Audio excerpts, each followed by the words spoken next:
Hello दोस्तों, नमस्कार। Hindi with Ram में आप लोगों का स्वागत है।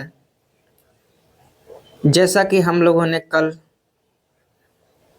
इसी क्रम में प्रश्नोत्तरी की थी, TGT, PGT, GIC, LT, MRS, GDC, assistant professor, all Hindi exam के लिए। यदि आप लोगों ने उन वीडियोज को नहीं देखा है तो नीचे डिस्क्रिप्शन बॉक्स में लिंक है, वहां से जाकर के देख लीजिए। आज की प्रश्नोत्तरी में हम लोग उसके आगे के प्रश्नों पर बात करेंगे। आज का हमारा पहला प्रश्न रहेगा कि हिंदी साहित्य में राष्ट्रीय चेतना के संवाहक और आधुनिक चेतना के प्रणेता प्रथम साहित्यकार हैं। पहला ऑप्शन है सोहनलाल द्विवेदी, दूसरा भारतेंदु हरिश्चंद्र, तीसरा महावीर प्रसाद द्विवेदी, चौथा हजारी प्रसाद द्विवेदी। सही उत्तर का आप लोग चयन करें तो आपका सही उत्तर हो जाएगा भारतेंदु हरिश्चंद्र। ये राष्ट्रीय चेतना के संवाहक और आधुनिक चेतना के प्रणेता प्रथम साहित्यकार हैं। प्रश्न नंबर 2, भारतेंदु हरिश्चंद्र के व्यक्तित्व एवं कृतित्व के संदर्भ में कौन सा विवरण सही नहीं है?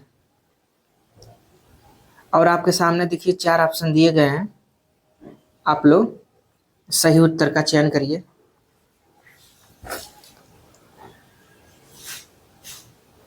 तो देखिए, जो आपका सही उत्तर हो जाएगा वो हो जाएगा कि उन्होंने प्राचीन को पूर्ण उपेक्षा करके नवीन को पूर्णतः अंगीकार किया।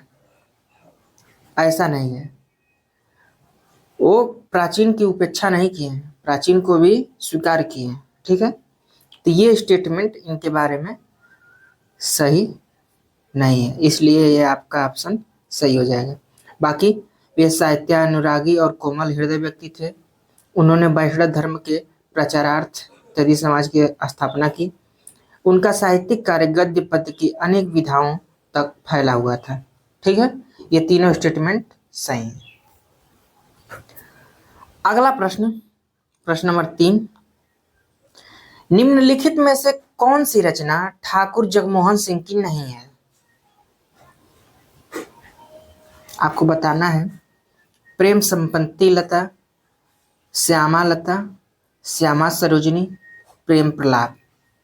प्रश्न नंबर 3 का सही उत्तर बताइए आप लोग। तो देखिए 3 का जो सही उत्तर हो जाएगा वो हो जाएगा प्रेम प्रलाप।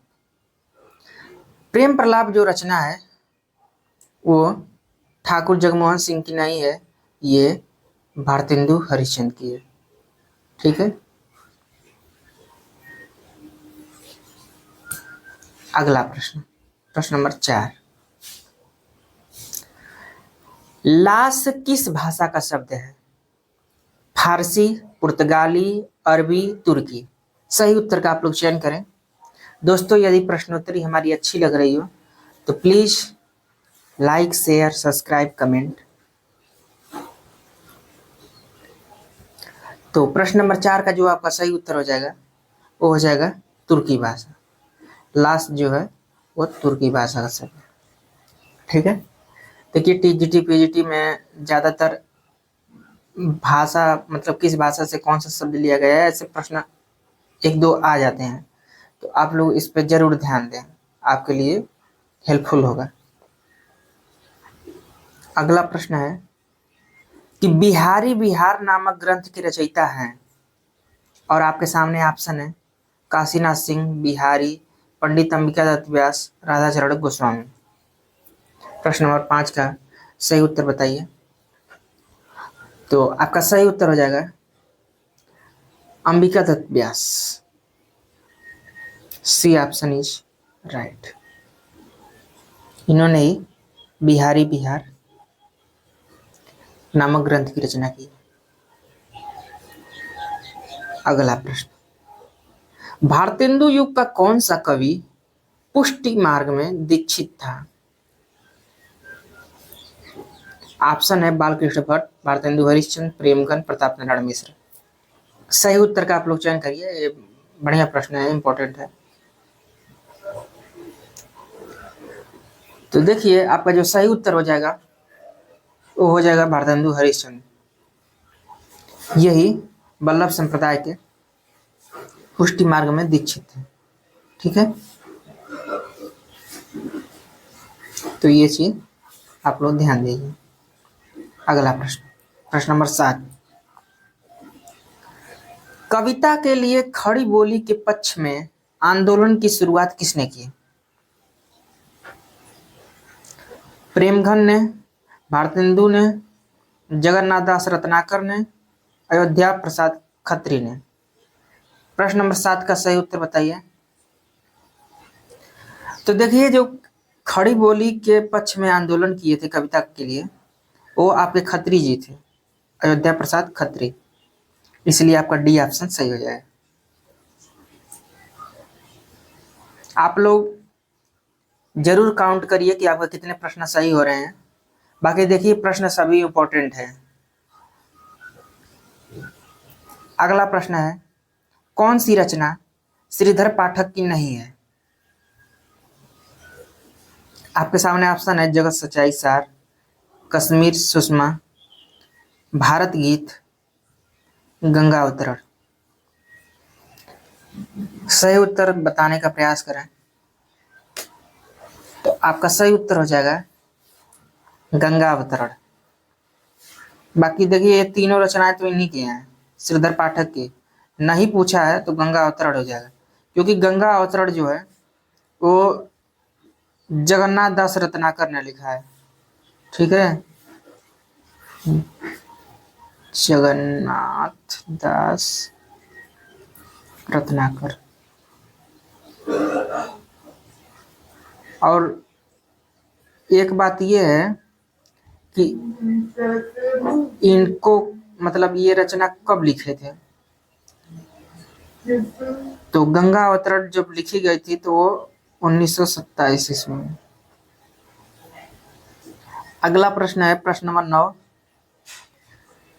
कि निम्नलिखित में से मैथिली शरण गुप्त का खंड काव्य नहीं है। बताइए आप लोग। पंचवटी, नहुस, सिद्धराज, पथिक।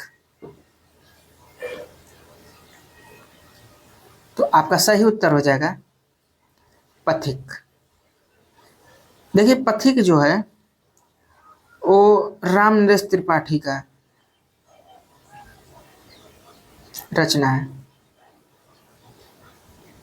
राम नरेश त्रिपाठी।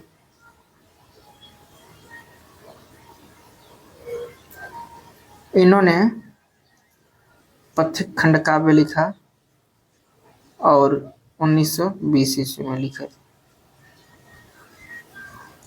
अगला प्रश्न, प्रश्न नंबर 10। ये बढ़िया प्रश्न है। मैथिली शरण गुप्त के कृतित्व के विषय में कौन सा कथन सही नहीं है? बताइए आप लोग कि कौन सा स्टेटमेंट सही नहीं है। तो देखिए, उर्मिला उत्पाद रचना ही राम कथा के रूप में परिवर्तित होकर साकेत के नाम से प्रकाशित हुई, ये सही है।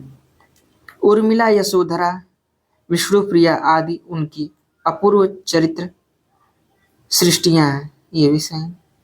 भारत भारती में आद्यंत भारत का गौरवगान वर्णित है, ये गलत है। क्योंकि देखिए, उसमें अतीत पक्ष में हमारा जो था वो गौरव के बारे में वर्णन किया गया था भारत भारती के, जबकि जो वर्तमान पक्ष है उसमें हमारे नैतिक पतन, आपसी भेदभाव, दारिद्र्य, इन सब का वर्णन है। तो भारत भारती में आद्य से अंत तक भारत के गौरवगान का वर्णन नहीं है, तो इसलिए ये आपका सी ऑप्शन सही है। बाकी ये भविष्य के लिए देख लेते हैं कि पंचवटी का कथानक शूर्पणखा प्रसंग पर आधारित है, ये भी सही। तो ये तीनों स्टेटमेंट सही थे, और निगेटिव पूछा था, इसलिए आपका सी ऑप्शन राइट हो जाएगा। अगला प्रश्न, प्रश्न नंबर 11, कि श्रीधर पाठक में कौन सा अनुवाद ब्रज भाषा में किया है? बताइए, श्रीधर पाठक ने कौन सी रचना ब्रज भाषा में की थी? आपके सामने देखिए 4 ऑप्शन है। तो 11 नंबर का जो आपका सही उत्तर हो जाएगा वो हो जाएगा उजड़ ग्राम।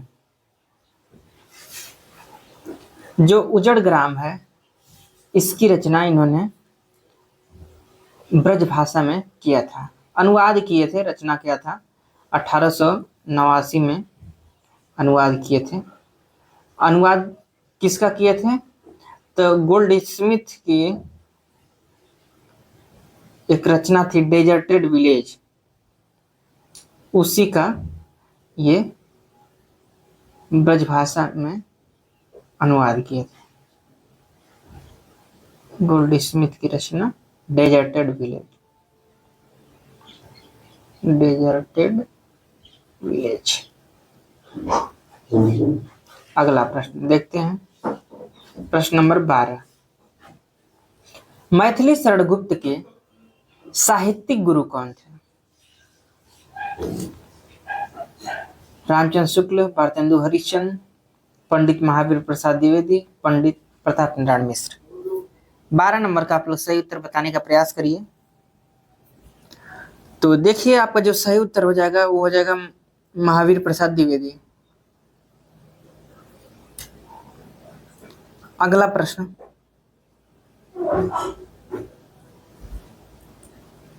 प्रश्न नंबर 13।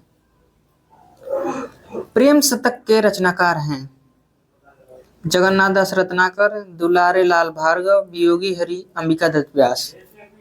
13 नंबर का आप लोग सही उत्तर बताने का प्रयास करें। तो आपका सही उत्तर हो जाएगा वियोगी हरि, प्रेम शतक इन्होंने ही लिखा है। अगला प्रश्न, प्रश्न नंबर 14। त्रिशूल उपनाम किसका है? और आपके सामने ऑप्शन है सुमित्रा नंदन पंत, रामनरेश त्रिपाठी, रामधारी सिंह दिनकर, गया प्रसाद शुक्ल सनेही। सही उत्तर का आप लोग चयन करें। तो देखिए त्रिशूल उपनाम से आपके गया प्रसाद शुक्ल सनेही जी बहुत ही फेमस हैं। इन्होंने इसी उपनाम से ज्यादातर रचनाएं लिखी थी। अगला प्रश्न है कि ब्रज कोकिल के नाम से प्रसिद्ध कवि हैं कौन? ब्रज कोकिल के नाम से प्रसिद्ध है। आपके सामने ऑप्शन है हरिऔध, श्रीधर पाठक, सत्यनारायण कविरत्न, रत्नाकर। 15 नंबर का आप लोग सही उत्तर बताने का प्रयास करें। तो आपका सही उत्तर हो जाएगा सत्यनारायण कविरत्न, ये ब्रज कोकिल के नाम से प्रसिद्ध है। अब अगला प्रश्न 16 नंबर। वह हृदय नहीं पत्थर है जिसमें स्वदेश का प्यार नहीं। यह स्टेटमेंट किसका है? यह प्रसिद्ध काव्य पंक्तियां निम्नलिखित में से किस कवि द्वारा कही गई? गया प्रसाद शुक्ल सनेही, मैथिली शरण गुप्त, माखनलाल चतुर्वेदी, रामनरेश त्रिपाठी। बताइए, बहुत ही महत्वपूर्ण प्रश्न है, बहुत लोग कंफ्यूज हैं इस प्रश्न को लेकर के। तो आपका सही जो उत्तर हो जाएगा वो हो जाएगा गया प्रसाद शुक्ल सनेही। इन्होंने कहा था कि भरा नहीं जो भावों से, बहती जिसमें रसधार नहीं, वह हृदय नहीं पत्थर है जिसमें स्वदेश का प्यार। अगला प्रश्न, इनमें से कौन सा कवि सतसईकार है, यानी सतसई की रचना की है? केशवदास, पद्माकर, सियाराम शरण गुप्त, वियोगी हरि। 17 नंबर का सही उत्तर बताने का प्रयास करें। तो आपका सही उत्तर हो जाएगा option number D, Viyogi Hari. इन्होंने सतसई की रचना की है, वीर सतसई। ठीक है, तो इस चीज का ध्यान दीजिए। अगला प्रश्न, प्रश्न नंबर 18। भारत भारती का काव्य प्रकाशन क्या है? 1910, 1911, 1912, 1915। सही उत्तर का चयन करिए। देखिए कभी कभी जो सरल प्रश्न रहते हैं वो भी कंफ्यूजन के चक्कर में गलत हो जाते हैं। जब प्रश्न नहीं आ रहे होते हैं तो परीक्षा टाइम में बड़ा दिक्कतों का सामना करना पड़ता है कि इतने नॉर्मल प्रश्न गलत ना हो जाएं। तो आपका सही उत्तर हो जाएगा 1912। गुप्त जी ने 1912 में भारत भारती लिखा। अगला प्रश्न, निम्नलिखित में से एक द्विवेदी युगीन कविता की प्रवृत्ति नहीं है। कल्पना का अतिरेक, राष्ट्रीयता, तीव्रतात्मकता, नीति और आदर्श का चित्रण। तो देखिए निगेटिव प्रश्न पूछा है, ज्यादातर लोग यहाँ तक पहुंचते ही नहीं है, बस यहीं तक रह जाते कि द्विवेदी कविता की प्रवृत्ति है, उसके बाद दंड से तीव्रतात्मक मार देते हैं। तो ऐसा आपको नहीं करना है।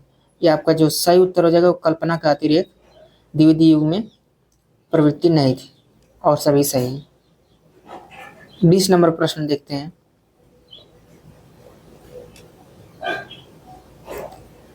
चींटी से लेकर हाथी पर्यंत पशु, भिक्षु से लेकर राजा पर्यंत मनुष्य, बिंदु से लेकर समुद्र पर्यंत जल, अनंत आकाश, अनंत पृथ्वी, अनंत पर्वत, सभी पर कविता हो सकती है। यह स्टेटमेंट किस विद्वान का है? महावीर प्रसाद द्विवेदी, हजारी प्रसाद द्विवेदी, रामचंद्र शुक्ल, बाबू गुलाब राय। 20 नंबर का आप लोग सही उत्तर बताने का प्रयास करें तो आपका सही उत्तर हो जाएगा महावीर प्रसाद द्विवेदी। दोस्तों, यदि हमारे प्रश्न आपको अच्छे लग रहे हैं तो please like, comment, share, subscribe. अगला प्रश्न, प्रश्न नंबर 21। द्विवेदी युग का वह साहित्यकार जिन्हें कविता कामिनी कांत, भारतेंदु प्रज्ञेंदु, साहित्य सुधाकर उपाधियों से विभूषित किया गया है। ये बहुत ही महत्वपूर्ण प्रश्न है। नाथूराम शर्मा शंकर, भारतेंदु हरिश्चंद्र, रामधारी सिंह दिनकर, सूर्यकांत त्रिपाठी निराला।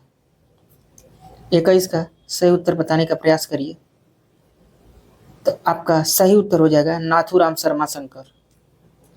इनको ही भारतेंदु प्रज्ञेंदु, साहित्य सुधाकर, कविता कामिनी कांत की उपाधियां दी गई।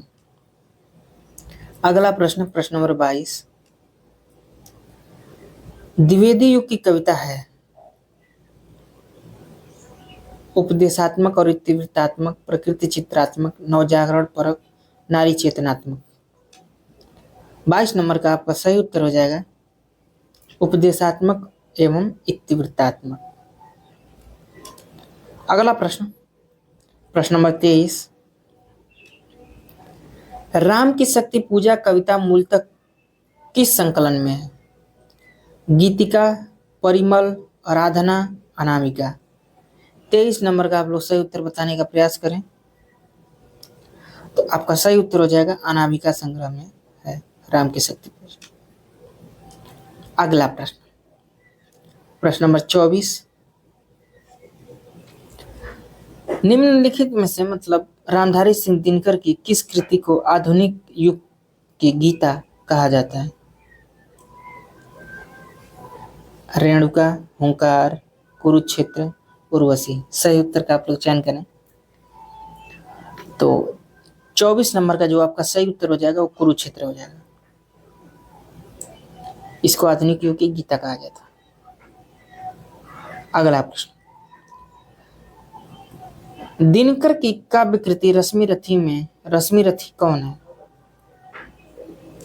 कृष्ण, पुरुरवा, कर्ण, परशुराम, अर्जुन। सही उत्तर का आप लोग चयन करिए किसको रश्मि रथी कहा गया है तो आपका सही उत्तर जगह कर्ण।